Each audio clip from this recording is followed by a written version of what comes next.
Hello, this is the ATM Train Fan, and I'm here with the Tyco animated Dizzy Brakeman car, and I'm going to show the close-ups of how this specific car right here works and how this car is like very unique. So the Tyco Dizzy Brakeman car was been released between the years 1959 and 1966, and it came in a few schemes: the Missouri, the Minneapolis and St. Louis route, and the Toronto, Hamilton, and Buffalo route. There was also a Great Northern one, but I am not too sure if I believe if they came up with it because it's only shown on a catalog page and not actually shown. But the thing is, I'm not entirely sure if for its surroundings, so I'm only focused on this car and the Toronto Hamilton car. So let's get up close with this car. So firstly, we got the Dizzy Brakeman car right here with the moving brakeman, which moves very so slightly though, even though it's hard to see on camera though. But the close-ups of this car right here is you got the brakeman here, which removes from a hook and a little rubber band, and here's what the little brakeman looks up close, even though my camera is not gonna pick it up, so it's still so small. And you got the little hook right here, which is specifically shaped like this side. And if I show you, I move the car top. So the specific car here is holding by 4 screws, which are holding the corners that hold the car together. And how the mechanism works is you got one rubber band and on this side and then another rubber band on this side that is powered by the wheels. And the specific configuration here is if you got one band running on here and if you got the other band running on this side, which is highlighted in blue, it will move the rubber band coordination lead to the rubber bands that are on the pulleys here, which pulls the top rubber band here, which is the biggest rubber band on the train. It's roughly this long. I'm not too sure the exact length, but it's about this long, and it's supposed to be long enough so the rubber band can be put on top of the pulley system like this. So here's a little close-up on how it functions. So you got the wheel, and if you're wondering how the rubber band goes on, the rubber band goes around on this open area here and this open area here, so it's easier to get in. You got a screw here that holds all this mechanism together. You got the little wheel that holds here that pulls down this pulley here, this bottom pulley here that moves this top piece, which goes on top of the sliding piece here of the boxcar. Alright, and it also goes on the other side as well too. So the screw right here, the rubber band, which is highlighted in blue, to this pulley system, to this small rubber band that moves this pulley system and correlates with the top piece right here. And the thing is, even though the mechanisms are located on the sides of the boxcar, alright, here's the chassis of the Toronto, Hamilton, and Buffalo. Toronto, Hamilton, and Buffalo with the same opening on the top, but here's what a little close-up of the mechanisms look like, but this time it's going to be a little bit of a silence video.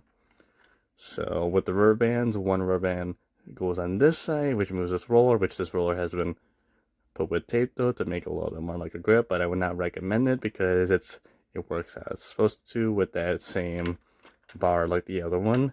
Then you got the rubber band correlating to the other side as well too, which the specific rubber band, if that blue rubber band, will go on this side operating the roller right here, which will spin these two top pulleys.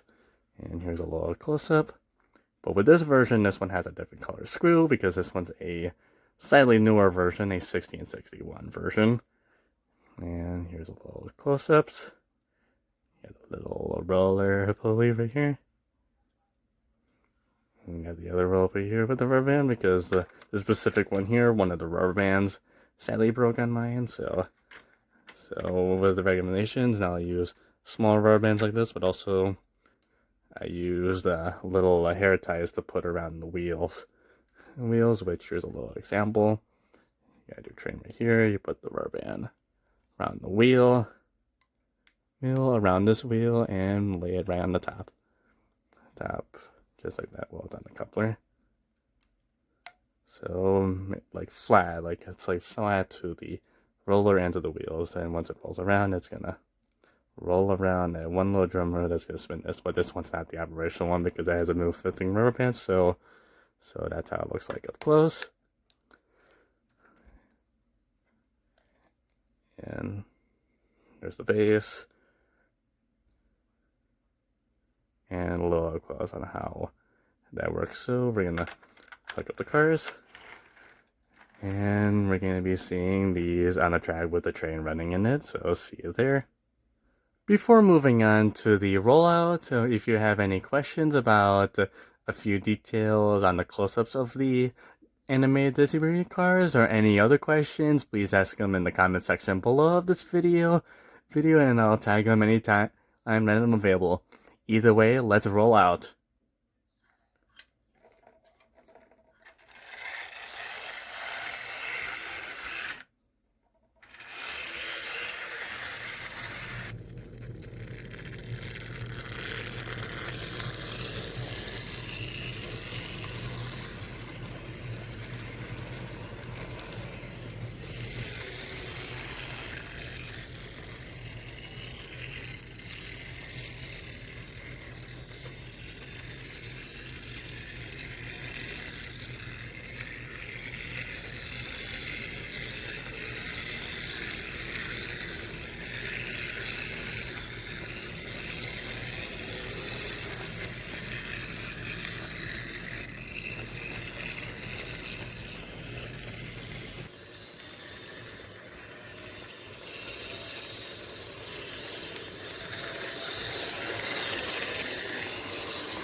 That's all I have for this video. I hope you enjoyed it. If you have any questions, if you have any questions, please ask them in the comments below, and have a safe day. Thank you very much.